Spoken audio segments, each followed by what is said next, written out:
Lord ఆదికాండము 34వ అధ్యాయము 10వ వచనాన్ని చూసుకుందాం. ఈ దేశము మీ ఎదుటనున్నది, ఇందులో మీరు నివసించి వ్యాపారం చేసి ఆస్తి సంపాదించుకునుడని చెప్పాను. దేవునికి స్తోత్రం, మహిమ కలుగును గాక. షెకము అనే ఊరిలో హామోరు అనే ఒక పెద్ద మనిషి యాకోబుతో చెప్తా ఉన్నాడు, అయ్యా, ఈ దేశము మీ ఎదుట ఉన్నది, ఇందులో మీరు నివసించండి, వ్యాపారం చేసుకోండి, ఆస్తి సంపాదించుకోండి, అభివృద్ధి పొందండి. దేవునికి స్తోత్రం, మహిమ కలుగును గాక. మనము అభివృద్ధి పొందాలి అన్నది దేవుని చిత్తము.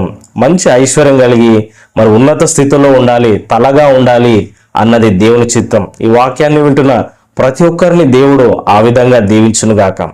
ఇక్కడ పూర్తి యొక్క విషయాలు మనము గ్రహిస్తే, యాకోబు మరి లాబాను తన మామయ్య దగ్గర నుంచి మండి వెళ్ళిపోయి ముందుకు వెళ్తా ఉన్నాడు.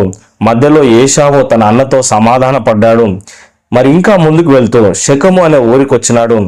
అక్కడ అతను నివసిస్తున్నప్పుడు యాకోబుకు 12 మంది సంతానం ఉన్నారు, మగపిల్లలు. ఒక కూతురుంది, ఆమె పేరు దీనా.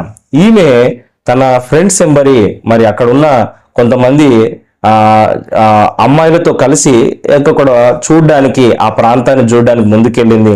అక్కడ ఒక చెడ్డ కార్యం జరిగింది. హామోరు కుమారుడైన షెకెము ఈ అమ్మాయిని చెరిపినాడు. మరి ఈమె మీద ఇష్టంతో ఈమెనే పెళ్లి చేసుకుంటాను అని యాకోబుతో వారి కుటుంబీకులతో చెప్తా ఉన్నాడు. మరి ఇక్కడ మీరు ఉండి వ్యాపారం చేసుకొని కూడా అభివృద్ధి పొందొచ్చు అన్న ఒక మంచి సలహాను కూడా వాళ్ళు